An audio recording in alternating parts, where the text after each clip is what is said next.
Hi, everyone. Welcome back to episode 2 of Coast to Coast, which is what we have decided on in terms of this podcast name, because Bibi and I, just for context, live on opposite coasts of the country. So I am in New York and she is in California, specifically Mountain View. So to kick us off for a second episode, we figured we would actually talk about what it's like to live in both coasts, because both of us have actually spent time in cities across California as well as the East Coast. And we could share a little bit more about that because I know a lot of people, especially people looking for jobs these days, are looking at a potential move to one or the other. And we can give sort of unfiltered thoughts on both the pros and the cons. Right. And, in light of COVID, if you decide that you want to leave both coasts and maybe move to somewhere else in the country, we can also give some thoughts around that. Yeah, actually, that's a good point. We can talk about sort of our expectations for the new normal for the next year or so as COVID still is an issue. I figured maybe we start with the West Coast and then we go to New York and then we could also talk about like where we're from and where we've lived in. Okay, sounds great. So I moved to California about a year and a half ago at this point. Prior to that, I lived basically over a decade on the East Coast, and specifically in New York. I spent 7 years on and off, not in the same stretch, but yeah, 3 years right before I moved out here. I was in New York. Prior to that, I also lived in Philadelphia and Boston. Originally, though, I was from the Great North, from Canada, Vancouver, Canada. So definitely a West Coast transplant. And, that now is back to, I guess, somewhat closer to the home base. Let me tell you, it's been definitely a culture shock coming back to the West Coast. And I guess, you think about the years you spend between college and like your first couple of years of your professional career as some of the more formative years. And that's where I really spent my East Coast years. Interesting. So I actually grew up in Sacramento, California, which I would say is very, very different from the Bay Area. I feel like my pet peeve is when people who are not from California just associate all of California with like LA or the Bay Area, and they think like the whole state is like that. Sacramento is not like that. Sacramento is actually, if you look at just in every possible way. If you look at the landscape, if you look at the voting, the way people vote there, you will find it's actually much more akin to the Midwest than to anywhere basically that you would typically associate with California. So for instance, I had pretty no much idea, Republican. by the way. Yeah. The county I'm from, you can look at voting records. It's like a lot of those counties typically will vote red and it's not super diverse. So, it's very suburban, it's super spread out. The population is like more or less predominantly white. And so it's actually interesting to grow up there because I feel like I kind of got an experience that isn't too different from other like the middle parts of the country or like just general suburban life. So I grew up there. I went to school though. Actually, I went to Berkeley, very large school and in the Bay Area. So I think that was like the first time I actually spent an extended time in the Bay Area. And I think being there as a student and especially Berkeley versus like some other parts, like versus the city itself is also a little bit different. And so I can share a little bit about that. And then I came to the East Coast actually once I was an adult, like after I'd worked a few years. I went for my MBA and then I stayed in New York after. And I've been in New York now for the past 5 years. Not currently, as I'm like currently relocated. Yeah, so it's been a while. I hadn't realized that you were in New York for 5 years at this point. Yeah. I guess it's because I know you from this job and it's been shorter than that. Yeah, exactly. I guess. So I feel like people who are from New York, whenever I talk to them, they're like, oh, I've lived here my whole life. And you like still don't really understand New York after a few years. But I feel like you get a decent sense, albeit like my experience is purely in Manhattan. So I guess when I say New York, I specifically mean living in the city. Mm-hmm. No, absolutely. And I think there's definitely a time and place for New York for many people. I feel like it's one of those cities that many people have lived in at some point in their lives. And whether or not they decide to settle down, there's always a piece of New York and everyone who's spent time there. One of my friends actually, and I think this is really funny, one of my friends who moved away for business school said, New York really ruins it for you because, when you live there, you're like, oh, like the subway stinks, or like the summers are so humid and hot, and you have all these complaints, right? Like trash day on Wednesdays when you just see the streets lined with trash Yeah, bags in the it's so summer. gross. You know what I'm talking about. Oh yeah. Right. And then you hate it, but like you leave and you're like, well, how come things close at like 8 o'clock and I can't get food from like 80 different options within a 5 block I radius? know. And No, like, that's true. The why can't convenience I just go factor, to a museum? it's really unparalleled. Yeah. And actually, I think that'd be interesting to hear about like the Bay Area specifically, like in the suburban parts, like whether that's still an issue. Because I feel like for Sacramento, certainly it's, yeah, it's like you don't have any of this. Like stuff is usually closed, everything's spread out. You have to have a car. I mean, I think that's true for most of Mm. California, actually, unless you're in San Francisco. So I don't know, maybe we could talk about the West Coast first. So I guess just starting with like your time in the Bay Area and how it's been since you've been there Yeah. in last year. Well, just a little bit of context. I think when people heard that I was moving to California, and like it's funny because I keep saying California, you're right. I moved to the Bay Area, and specifically, I moved to Mountain View, which is Yeah. a very big difference from New York City. And I think Yeah. everyone who knew me at all, like even a little bit, was absolutely shocked that we made this move. And clearly, Janet, I didn't have the foresight to talk to someone who knew what I was getting myself into before I did this move. Oh, So that'd be good to share with people. it's definitely a big change. So my impression of the Northern California, San Francisco Bay Area is just like, I don't know why I thought this way, but I just thought everything was really close together. I Hmm. used to come here to visit quite a bit a few years after I graduated from college. And, I was mostly in San Francisco. And I just remember on weekends we'd drive out to like Napa or like take trips to Point Reyes. And it didn't feel very far.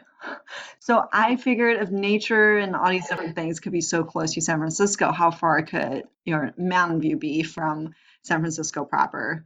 I was very wrong. Like it definitely is very different. The suburban life is probably more akin to what you would think about upstate, like Westchester. So like I basically moved myself to the Mountain View, which is like the California NorCal equivalent of Westchester, before I have kids and before I even had a dog when I moved here. So that was a big culture shock. It's very different and it's really nice. I would say like, the things that I just complain about in New York, which I like look back on very endearingly in my rose colored glasses. You definitely don't have that. There's a lot of space, a lot of greenery.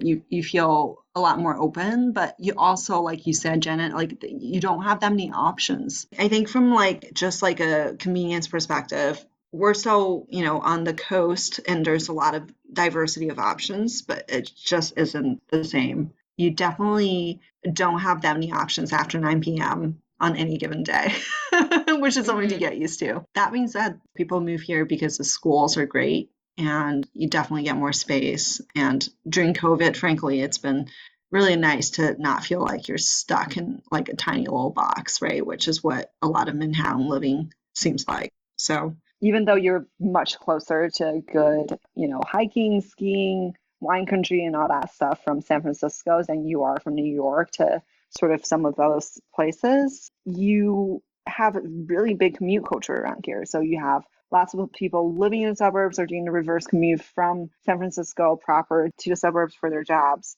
And as a result of that, the traffic is just insane to going from where I am to the city. And it becomes like kind of Yeah. an act of Congress to try to go to a city at all. I Not feel to like mention, also the traffic some, got yeah. worse in like the last, I want to say like 5 years, really like the last 5 to like 7 years or so, like since the last recession, I think is when all of these tech firms, right, like started to move in and like build out and become like the next big economy in Silicon Valley. And I think that's when commuting was really bad because actually back in 2010 to 2011, I was in Seattle actually, but I did most of my work projects. I was in consulting in San Francisco. Mhm. And At that time, honestly, the commute was not that bad because I had to drive to the Bay Area because we had a client in Redwood City. Basically, Mhm. I would stay in a hotel in San Francisco and then have to drive out there, and it really was not an issue. Like, generally, some traffic, but very light. And now I feel like if you try to make the same drive, it's 2 hours plus. Back then, it definitely wouldn't have been even in Yeah. like an hour. That is Yeah. crazy. I can't, yeah, I can't imagine a world where like you don't have to really think about traffic. I mean, now we don't because no one's going to the office as a I know. result of COVID, but that congestion is a real thing. And I think it does kind of, from my perspective, I've seen a lot of congestion growing up, and this is probably by far the worst in terms of just like it's a negative contributor to your quality of life for sure Oh, around here. absolutely. Yeah, I feel like Yeah. that's something that I don't love about living in a big city generally, because even New York has like Mhm. a similar issues as we will discuss once we get to that point. But I feel like with a big Yeah. city or just like any populated area, you're gonna get so much traffic, especially if you're living in the outskirts and then you're like trying to go in for anything. I know this is true Mhm. for Sacramento too, because a lot of people actually live around the suburbs and then drive into Sacramento, but it's not nearly as bad as it is for like San Francisco or the Bay Area. Is Sacramento the capital of California? It is. No, it's good. Most people do not, probably actually are not aware of that because they just assume it's like San Francisco, LA. It is a much smaller and less, if I can say, having being from there, like it's a bit less interesting than both LA and San Francisco. Like there just aren't that many jobs except for the government there. So like if you're Mhm. trying to work there, it's actually fairly tough because there's not really a big financial services or like other industry that you can like find a role with. So that's why it tends to be like also an older population, I think that, or like a more settled older population Mhm. versus like, if you were to compare like places with the big financial services and like tech jobs, which attract like younger people, which are like, yeah, San Francisco and New York. Definitely. But I think you bring up a really good point about big cities, and like I think the other tax you pay around big cities, aside from the tax, which we know is notoriously high in both states, um, Hmm. is the rent that you have to contend with, right? I feel Oh like with God, the rent. I know. That's jobs, right? Yeah, that is It definitely a huge negative for both San Francisco or Bay Area specifically and New York. Yes. And that's the thing, like you were saying, how the Bay Area has changed in the context of congestion. I would say that is another big mover too. Like it was one of those indicators where New York was tracking as the highest in the country for many, many years. And then San Francisco, since the last recession and the entire surrounding area, has just exploded. And now I think it's even higher than New York. If you look at the like for like comparisons for 1 or 2 bedroom apartments in the area, Hmm. That's what I've heard. I have a which lot of friends out then there, and it's yeah. Like give them a range actually. Like how much is it to rent a like one bed um, versus a two bed in Mountain View? well, I think in San Francisco proper is like 4,000 at least for a one bed. Oh my And God. close to, I think like 5 to 6. I mean, that's kind of, I think in the South Bay, like where I am, it's lower, but you definitely, if you want the amenities and a newer property, you're paying the same rate, even though you don't have the city, which like to me is just absolutely absurd. Like I'm paying the same rent as I was in New York here in Mountain View, and I do get like square footage wise more space, but it's still like a one bedroom, right? So, and you don't have the Met or like the MoMA in your backyard. So I Right. kind of struggle with what I'm paying for. Yeah, So I mean, I feel for you that's because that's definitely, yeah, that's a lot. Yeah, plus you need like yeah. a And car I to also live think out that, there. I mean, yes, like even to go to a workout class, right? Like in New York, you could just walk down 10 blocks, whatever. Within Hmm. 10 minutes walking distance, you have like 80 different gyms or studios if you're into workout classes. And here you have to drive, or you're just not going to be able to find the kind of classes you want, which is another challenge. Like to have to budget half an hour to go to Barry's boot camp is a pretty tough proposition to have. Yeah, I agree. Um, Oh man, yeah. I mean, I Yeah. think for comparison for listeners, I guess, for New York, I would say right now the rates for a one bed are probably also like 4 to 5 thousand. I think 6,000 would be like a really, really nice one bed. 4 to 5, like it's you probably like a mid-luxury type of unit. You could have a 3K one as well if you're just willing to sacrifice amenities, which is actually what I did for last year. Like had no washer dryer in unit and didn't have really any sort of public premise or, no gym or anything in the building. And it was also in Hell's Kitchen, which is, I think, just generally a little bit cheaper because it's not in a super desirable area.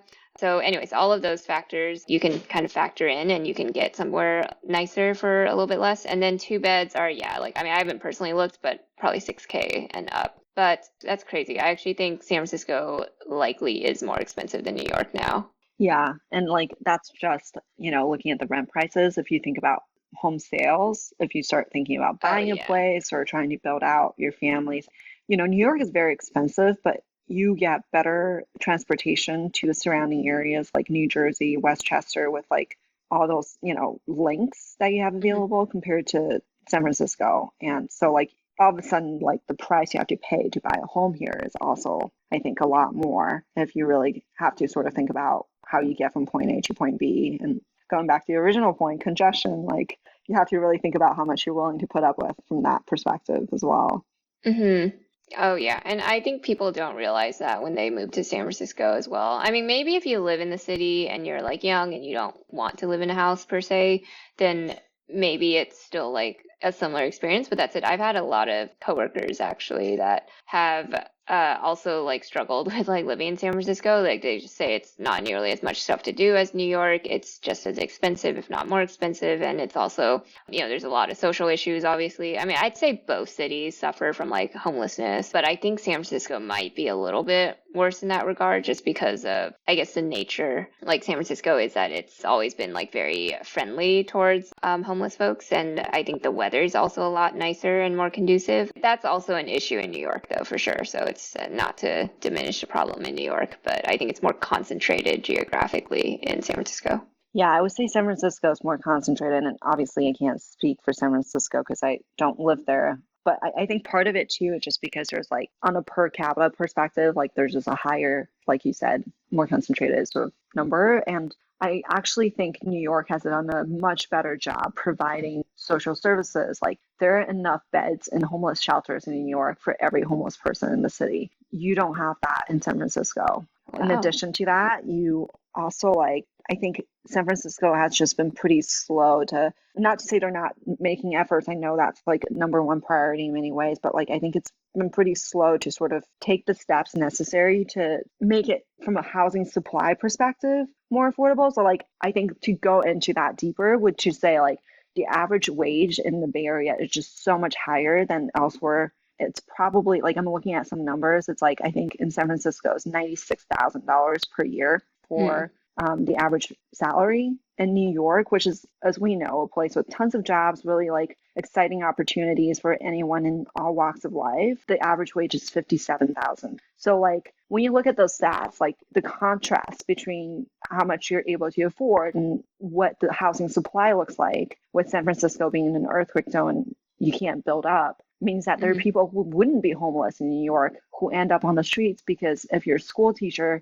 and you teach in Menlo Park, there's not enough supply for you. And, you definitely hear about people who are in like teachers or Uber drivers who live in their cars because it's way too expensive on their wage in this area, which is mostly driven by tech, to be able to afford a place anymore. So I think that's part of the other part of the issue as well. That's actually, it makes a lot of sense. I actually hadn't thought of it that way. And I didn't realize the disparity with New York was actually so big. I mean, I guess with New Hmm. York, there is also like, it's when we talk about homelessness, like a lot of it is concentrated in the five boroughs. So, you have like Manhattan, but then you also have the Bronx and Brooklyn, et cetera. And so I guess there's more living in Manhattan also, you don't necessarily have to contend with that as directly. Although, of course, you get a lot of folks who like also spend the night in the shelters and then come to the city to basically try to get money like during the day, like on the subway systems, etc. Yeah, I think with San Francisco, I mean, that's where like I've read obviously about the tent cities, like not San Francisco itself, but like the Bay Area, like Oakland, I know is a big area for that right now. So I feel like there's more of it seems like you have to really fend for yourself kind of because there's not as many shelters as you said. Yeah.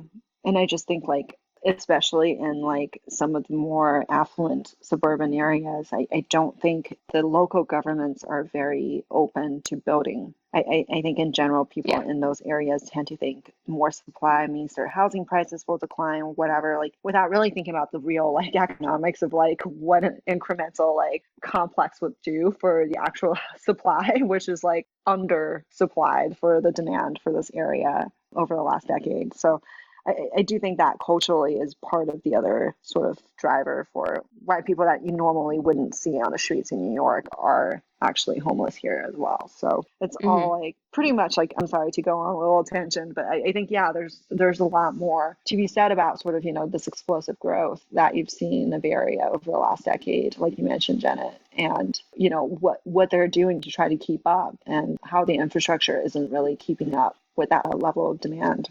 Yeah, no, I think this is actually really interesting because I personally really am sort of fascinated by the issue of homelessness. And I think a lot of people, it's top of mind because it affects so many of the cities where certainly both of us live, but then, it's becoming an increasing problem just across the country. So I think it's unfortunate that we can't seem to figure out what to do. And like the issue just keeps getting worse. And it's likely only going to continue to get worse, especially with COVID, because so many people are, especially now, are being, starting to get kicked out of their rental units, etc. I've heard that of New York. I'm sure similar things are going around in San Francisco as well. Yeah, we'll see what happens. And what do you think will happen like post-COVID with some of the tech jobs like moving out of Mountain View? We know Facebook, obviously made that declaration to its employee base. I'm skeptical how many people are actually going to take up the offer and like go permanently work in, whatever their hometowns versus the Bay Area. So curious for your thoughts. Yeah. No, I agree with you on that. I think like just based on my experience living in the burbs, I feel like it's very family friendly here, and people who already live here with families are less likely to want to leave if they're already in a tech kind of job because, it's a way of life for them, and it's easy to, have that sort of network and community around you that you've built over the years here. What I think it does open a door for is having this global sort of filter or funnel for talent for Facebook over the longer term.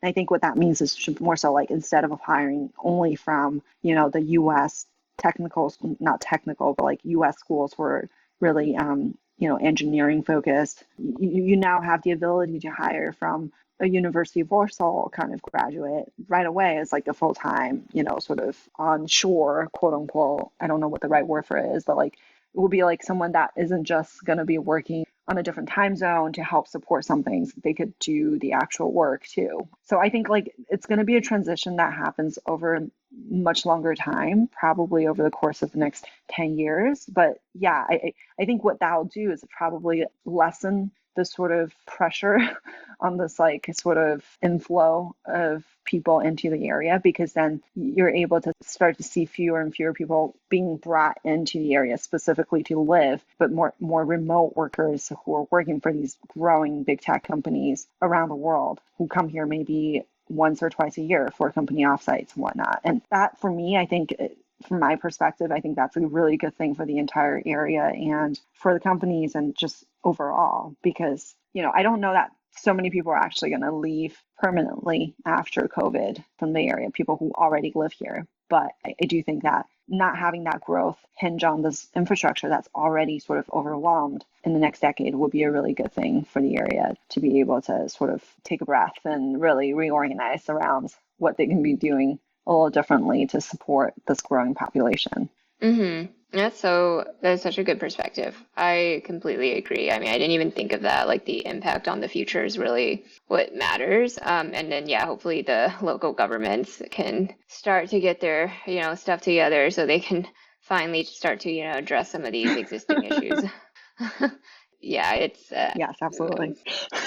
No, this is so helpful. I mean, and I think, Yeah. well, you've already seen like rent prices, I think, be affected negatively though, but Hmm. is your suspicion that it'll come Yes. back though? Like, Yeah, I think for the next year, like, as you know, our company said July 2021, and Facebook has said something similar. And to be honest, I think the companies that say you can permanently work from home, it's a few companies. It's not the majority of the companies that people are following. And as you and I are, at this point, like 6 months, I mean, we're a few months into working from home thing. I mean, I think we do see the benefit of having an office as well. So I do think like while people are probably going to be working from home 2 or 3 days a week going forward, it's not like everyone's going to want to be home all the time, especially when you think about parents who have kids. They have to sort of think about childcare and stuff like that. So I guess my point is like in the short term, you do see sort of the more fluid employees, like people who are a few years out of college without like established sort of roots here. Rent for Mountain View's dropped like 15% since the wow. COVID pandemic hit, and San Francisco, I think, is negative 10%. You definitely see that, but I don't think that's going to be a permanent change. I think it's going to be a near term to medium term shift. I think by 2022, people are going to have to start coming back to the area as we go back to sort of life as more normal in a post-pandemic era. So I think over that time, you'll see the rent adjust back up again as demand builds up. That's kind of how I Hmm. think. I don't think that there's going to be the sort of permanent move to, Texas or Arizona more so than what's already happening in the next couple of years. Hmm. I agree with that. I mean, I feel the same as well. And I it's feel like, actually, yeah, and I was just going to say, I think it's actually really interesting because if you look at sort of like the population inflow and outflow of these two cities, San Francisco and New York, it's been net outflows for the last couple of years. It was already happening before COVID. And yeah, people do move from the Bay Area or New York to, Texas or Florida or Arizona, where there's better tax sort of implications for living there. But that's been offset, right? Like specifically in case of like Northern California, the biggest inflow of populations. I was really surprised when I saw this. Can you guess where it's coming from? the inflow, like where people are going now. Are people coming into SF from? Oh, I see. I would have thought the Midwest. Oh, interesting. I mean, that was a Because huge of the region. I schools just mean there? like versus the coast, because I feel like, well, Oh, I see. Yeah. because a lot of people are like a lot of students at least, right? Like I feel like people have this Yeah. dream to move out west or east, right? From like their Yeah. Midwestern like or the middle of the country. So that's why I would guess Yeah. that. Yeah. And I think I would have thought something similar, except it's all international. So like basically the net outflow Ah, from the Bay Area has been offset mostly by international inflows. And I think you see that not like just in terms of like tech talent from like some of the more like, internationally tech oriented places. Like I see a lot of like Europeans in the Bay Area because that's where they can have a good job with career prospects too. So I feel like you mm-hmm. definitely see a lot of that coming to the Bay Area too. Oh, that's so true. That's yeah, because also like I think tech companies certainly, but bigger companies generally are pretty open about like visa requirements, right? And like they are just like being willing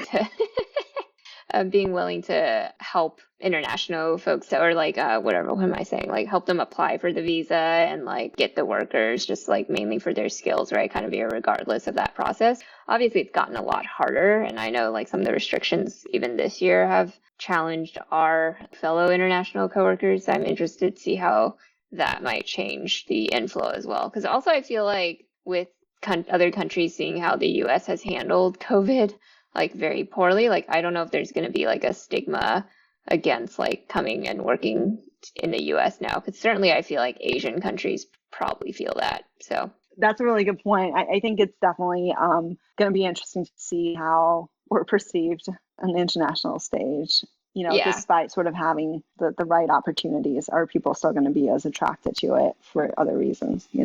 Yeah, I agree. And then I guess this is less relevant to now, but I can talk quickly about like what it was like as a student in the Bay Area, since I did live in Berkeley for 4 years while I was there. So I would say I never personally had an interest in staying in the Bay Area, although a lot of my classmates, I'd say the bulk of people who go to school in Berkeley, certainly, that I know, stayed in the Bay Area. I feel like a lot of them also grew up there, so you get a lot of students from like Cupertino and from like, just the local area, since of course it just makes sense since it's an in-state school. A lot of residents from California would just try to go. And I think for me, the Bay Area was never that appealing because I feel like it's much smaller in terms of, San Francisco, the city is just so much smaller than New York City. So there's like much less to do. And I also feel like the weather is very like relatively overrated, although having lived in New York now for 5 years, like it's definitely preferable to New York,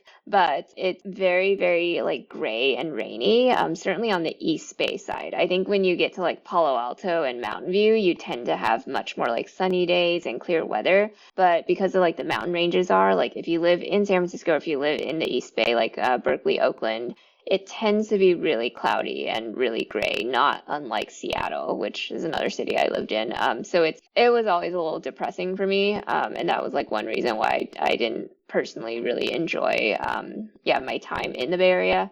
Yeah, Yeah, no, that's I it. think that's so interesting because I was gonna say, I'm like, the microclimate does not affect us here. I guess the other thing though, you bring up a good point about like things, beyond our control again, and the fires is definitely a thing, especially with Yeah. climate change being more and more tangible every year, right? I mean, we're now at week 3, I think, of the fire, like weekend 3, Hmm. and literally the air quality is still really bad. This is probably going to be something here to stay for the foreseeable future, right? Every year, I think in the last couple of years, it's gotten worse and worse, but like in every year, we're going to have a lot of fires. And because of the fires, you're going to be limited in what you can do outdoors, which is, I think, a big draw for many people coming to California. You want to Hmm. be spending time outdoors, you want to go hiking, biking, whatever. And you can't do that if it's 150 in terms of like air pollution index with particulate matters from the fires as That is easily. so So true. that's another consideration. Yeah, I mean, my Yeah. family is in Sacramento still, and oh my gosh, it's been such an issue. And Sacramento, again, the reason I sort of clarify the difference between Sacramento and the rest of, I guess, the coastal areas of California is the weather there it's like Death Valley, actually. So it's super, super dry. We probably get like a few inches of rain a year, right? Oh, And yeah, and then during the summer, like I was checking the weather the other day, it gets up to 109 during the day, just like throughout the day. And it's like dry heat. So if you were to go outside, I mean, you probably could not stay out there for longer than like probably 20 minutes without starting to become dehydrated. It was never surprising to me that, I mean, the fires, certainly the frequency of them, I think has caught people by surprise, but like water and drought was always like an issue in that part. And actually, a lot of California does suffer from it. I think the Bay Area, forget why, but for whatever reason, there's less of a water issue there, like certainly in Berkeley and East Bay again. But for the rest of California, of course, it's desert like state basically. And it's yeah, that's a funny good because it's point. like the opposite problem Yeah. in New York with climate change or the East Coast more broadly, right? Which is like there's too much water on this side, right? And so we get hurricanes, we get floods. And when you buy a house, right, you have to really think carefully about like, is it in a flood zone, especially in Manhattan? I know a lot of people in New York lost power during the last storm. Like people were without power for Oh, like a wow. week. Yeah, because Con Ed had the second most number of like Yeah. houses disconnected from the grid like ever in that area from this past storm. So it's becoming a problem. I I certainly had no would not idea. be comfortable owning a place. So a lot of our coworkers, right, like have places in New Jersey, and of course the part that you would likely live in if you were to work in Manhattan is right up against the coast, right? So like on the east side of New Jersey, I guess, and then that's where you could take the path over. And the problem is that entire area is a flood zone, like a severe flood zone. And so I personally would Mm, opt out of like purchasing sort of long-term home in that area just because I think it's only going to get worse. definitely. I do remember being in New York when Hurricane Sandy hit in Oh wow. 2012, I think. And yeah, it was such a surreal experience, right? Like I feel like you don't really, I guess I don't know like how this compares to COVID anymore, but like it was definitely one of those things where like, the day after the hurricane had ravaged the city and half the city lost power, you come out and people, we're walking on the streets, but like no traffic lights, cars didn't know when to go. And the cell towers were overloaded because everyone's trying to get in touch with each other. And people who didn't have floors to stay on in their friends' places north of power, which is what we called NOPO at the time, and SOPO, South Power, had to like go to the gyms. So you go to an Equinox and there are like 80 people showering with like all these phones plugged into every single outlet you could see. And it was definitely, I just remember being in my early 20s going through that. It really kind of, I think it really gave me a perspective on how little we are like as humans against Mother Nature. So yeah, to your point, I guess the coastal cities in general have their own sort of natural disasters to sort of contend with. Though I don't know how, like, it's probably true for anywhere in the world, probably. I'm sure you have like tornadoes in the, Midwest or the, whatever areas and Yeah, some of the other Texas had challenges around tornado other risk parts of the actually, which US. I've lived in Texas, so it was always like in school you would like prep drills for in case a tornado came. So yeah, no, it's true. Everywhere does have its Oh, wow. issues, and yeah, and unfortunately with climate change, it does seem like almost every part of the country is facing these in different ways. So it's unfortunate, but I do think the coasts are where you're starting to see some of it first, and I think More vulnerable. yeah, exactly. Hmm. Just because we are like very objected to kind of the wind patterns, and like, yeah, in the case of New York, you're right next to water. So, of course, if something happens, then that directly impacts a lot of people who are currently have houses below the flood zone area. So, So, Janet, outside of like natural disasters, how have you found New York since moving there from being on the West Coast for so many years? yeah. And this is actually a reason why I wanted to talk about this today, because I feel like my experience in New York, I've learned a lot from the last 5 years, and it has shifted. And I think a lot of people who move to New York now, right? Like, I think that there's this sort of, I guess, like ignorance to it. Like, people, when they first move, it's usually because you think it's going to be like such a cool experience. It's often people who are very young who are making moves, so like people in their 20s to like early 30s. And it's a lot of certainly in Manhattan. I think the majority of people come from places other than New York. You get a few locals, of course, but vast majority of people that you interact with and that you see day to day are not actually from the city itself and have just come here for temporarily, for a job or whatever. So I think for me, like, I don't want to say New York is overrated, but I think that after 5 years anywhere, you do start to you have a good sense for, what it's like to live there. You have a sense of like its flaws as well as its pros. And I feel like for me, like the magic of New York really has kind of faded with time, unfortunately. And I think that's honestly not like abnormal. I think most people feel that.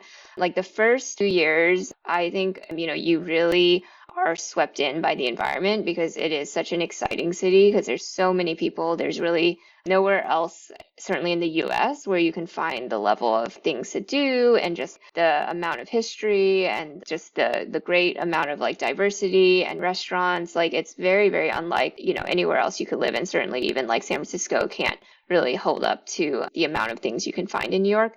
Problem is, like, you do start to see some of the flaws, and as you think about living long term in New York, I think that becomes more apparent, like, after a few years. And I'd be curious for, like, what your impressions were too, actually, like, because you lived there for several years before Mountain View, right? And so how did you think? No, I 100% agree with you. I think New York is definitely one of those revolving door cities. It's super exciting for new grads coming out of college and, grad school programs. But as people sort of start thinking about family formation, not many end up staying, right? Like there could be anything from like moving up to New York suburban areas in the tri-state area or to a different state altogether. I've definitely seen both sides of that among a lot of my friends. And yeah, to your point, I think it is definitely, I recommend spending time in New York when you're young, just so you can experience it and see it for what it is. I think, whoever is considering it will be the final decision maker on whether or not they want to be there long term. But to your point, I do think it's a very challenging place to be over the long term when you think about sort of just like what you have to contend with on a day-to-day basis. There's a lot of cool things to do in New York, but you also have to, with any population size, of that kind of metropolitan city. You really have to contend with like long lines everywhere. And it just, you really do feel like you're going to battle no matter what you do, right? Like getting on the subway, going to get like a coffee or like, Yeah. walking on the sidewalk. You need to really move fast, right? Like I was that person who was so frustrated with tourists on Fifth Avenue, especially during the holiday season, because it's just like I don't know what they're looking at in the sky, but they're always looking somewhere and they're walking way too slowly for the New York pace of life. So Oh my gosh. you definitely do have Yeah. all of those things. That was one of my top Yeah. cons. I started writing a cons list recently on New York. I know this is, and I'm not trying to hate on it. Like I know plenty of people love the city. People who are from New York will like never live anywhere else. But like I think this is a realistic consideration that people should have when they like go there. Or like because I think unfortunately in pop culture at least it's been glossed over so much just in terms of what it's like to live in New York, right? Like you watch any movie that takes place in New York and you just see like skylines and sunsets and like everyone somehow has a ton of money and they can like go out to bougie like places and drink wine every night and hang out with their friends and there's definitely some of that, but then you have to contend with like the real realities of the fact that it is an incredibly crowded city. Like you mentioned, anything you do, like if you're gonna try to Yeah. get a dinner spot on a Friday night, expect to wait 2 hours. Like literally, if you don't set a reservation like a month in advance. And that was my experience, for instance, Oh like yeah, for sure. several times. Oh, come Yeah, on, Jenna. You've been there for 5 years. You, I know. And it's like, well, it's like you sometimes know you to want to make a like reservation before, you yeah. want to, or like, yeah, I've had instances where it's like you just want to be spontaneous. You want to like eat somewhere like in the area, because you just happen to be in the area and you can like, you want to catch up with someone and you cannot do that. You literally, or you have to go to a Mm, really terrible and no. overpriced like restaurant because that'll be the only place with like a spot, right?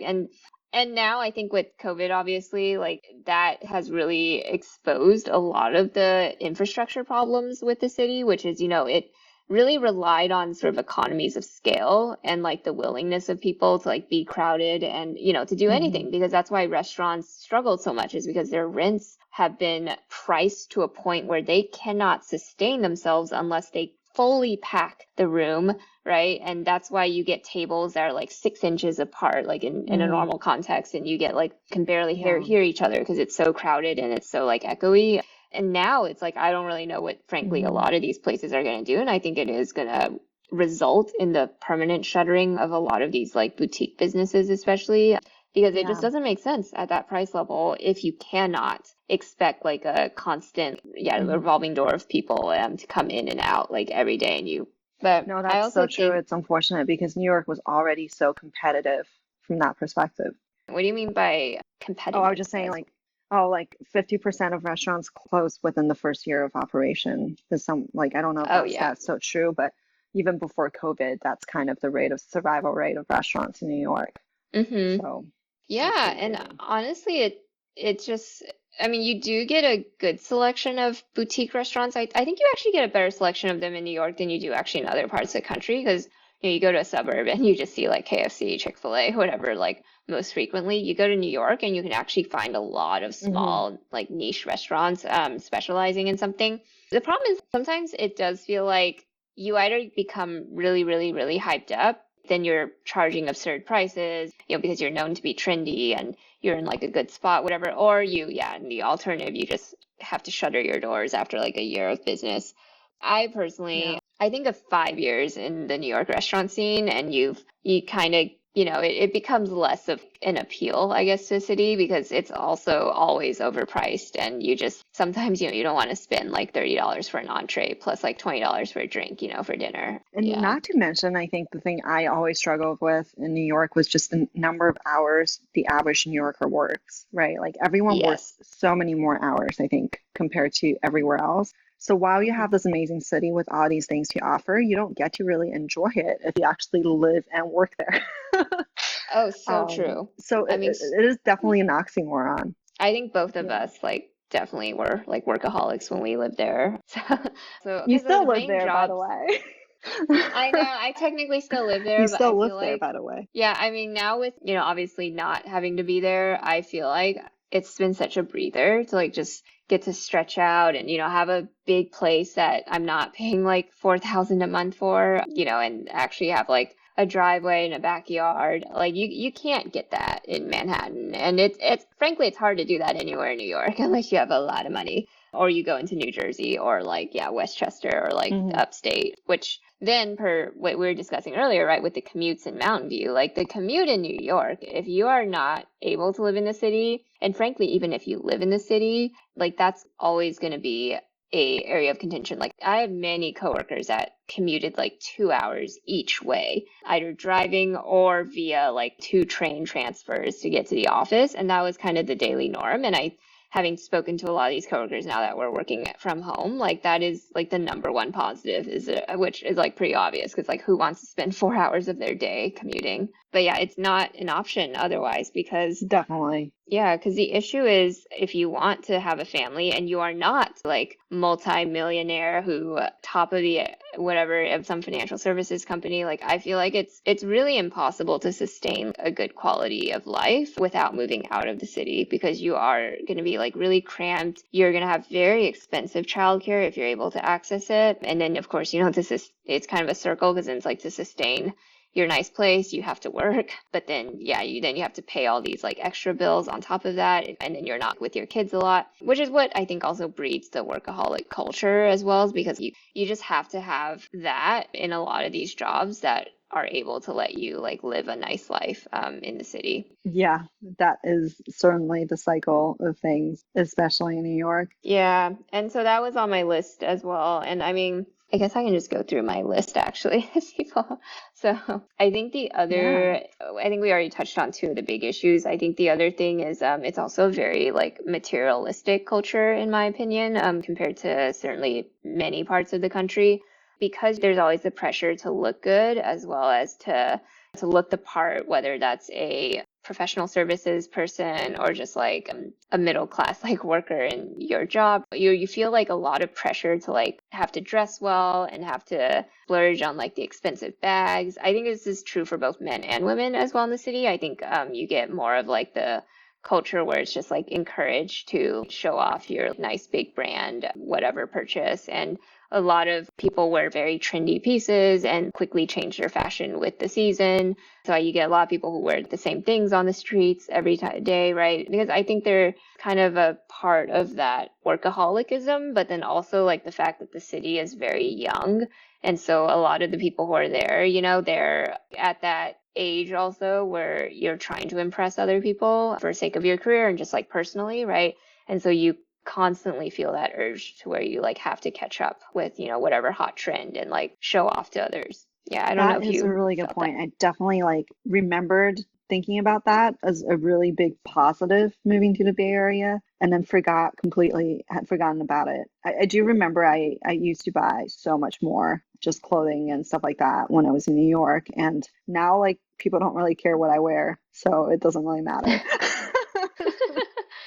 And Yeah, that's it's that's interesting. liberating. I have to say it's very Yeah. liberating. And I think even for like tech companies like ours, like I feel like whenever I walk into the New York office, I still feel that pressure because I feel like so many of, maybe not the men, to be fair, I only have the women's perspective. Like you go in the elevator and you see like everyone has like the trendy bags for whatever their commuter bag. And whereas you go to like another office, even within our company, right? And you don't feel that or see that nearly to the extent. So it's definitely, I think, a New York bred sort of issue, Yeah, I agree. unfortunately. Yeah. So then the other thing we kind of touched on is like, yeah, it's very dirty. I mean, I think that this is definitely the dirtiest city I have lived in, and I mean that in sort of every sense of the word, because for instance, there was obviously the bed bug scare back when I first moved to New York. It was kind of just finally getting under control, but people are still like, you have to be really careful. I'm always like super cautious if I'm like in a taxi or whatever, like just try not to, touch stuff.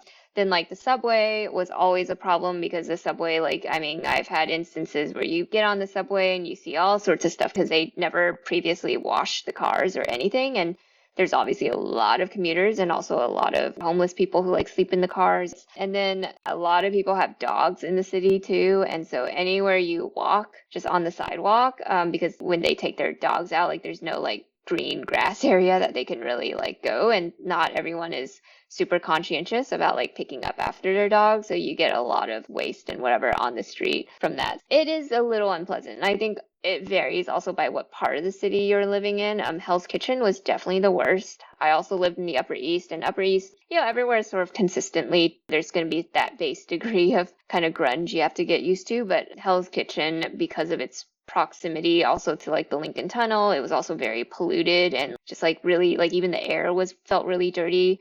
And then being close to like Penn Station as well as the Port Authority transit, you tended to get like more homeless folks in those areas. And therefore, like on those subway trains, like you tended to get more just stuff in the actual cars. So Interesting. Yeah. and then I think last thing is just, everything's super expensive. I guess rent is technically going to be cheaper than San Francisco, but I also think it's still a massive ripoff for what you get. And I've had buildings that, I mean, I've paid an absurd amount, like for like a 1 bedroom, and the walls are super, super thin, and you can hear every step your neighbor takes upstairs. I think because there's just so many older buildings in New York, that's just an unfortunate issue as well if you're trying to save a little bit on rent. I mean, I think, like you said, it is totally worth living in for a couple years. I would just be ready to think about like where you want to move next after. And also keep in mind that for a lot of people, it is going to be really hard to stay in the city just from a pure financial perspective, because I've looked at buying previously and it just does not make sense. And specifically Manhattan, because of all the fees that come along, because you might purchase a, say, 1 bed or 2 bed and it's $1 million plus. But then you're going to have a monthly maintenance fee in a lot of Manhattan properties of over $2,000 a month, which I mean, that's obviously very similar to rent at that point. And so it's like, how do you, like, it's very hard to make the economics work in terms of like a long-term investment in property and like having a like sustainable home in the city. And so then you're stuck in the cycle of renting, which, then landlords historically have had a lot of power. And so if you have like noise issues or anything, like you're kind of locked and stuck where you are. And I think that's one good thing that's come out of the crisis, is that finally I think landlords are having to deal with the reality of maybe there's a lot of mispricing going on and they might have to shift towards more tenant friendly procedures. I don't know. I'm hopeful things will get better with the end of with COVID, but I personally do not want to go back to New York until we do have a long-term solution, just because I don't think with the nature of transportation and how crowded most offices are because of like space constraints, that we're really going to land on like a good solution that doesn't put a lot of people at risk if we try to sort of quickly return to the city. Yeah, it's Yeah. interesting because I think, obviously in the last decade or so, we've seen a lot of population inflow into cities, but I think we're now seeing this trend of outflows from like the coastal cities. And if you look at sort of historical migration of people in and out of suburbs, like actually between the 1970s and 1990s, people moved out of cities into suburbs. And I'd be curious to see if this sort of kicks off that trend, in light of COVID and who knows what else, as people think about space and, everything else differently going forward. But that being said, I do think there's certainly appeal to having the level of convenience you get from both of these cities, not just in terms of food and culture, but also having, the diversity of job options. I guess less so in the San Francisco area because it's more tech focused, but you definitely have way more options in these places than many other parts of the country. So it'll be interesting to see how these plus and takes really play out as we go into 2021. Mm-hmm. That's a perfect wrap up. So I think we're at the hour mark. That was it in terms of what I wanted to discuss, and I hope this was really helpful for most listeners who are either in these areas or who are evaluating a move to both of these cities. I know that we were pretty honest and maybe a little brutal with some of our feedback, but I think it is important to know.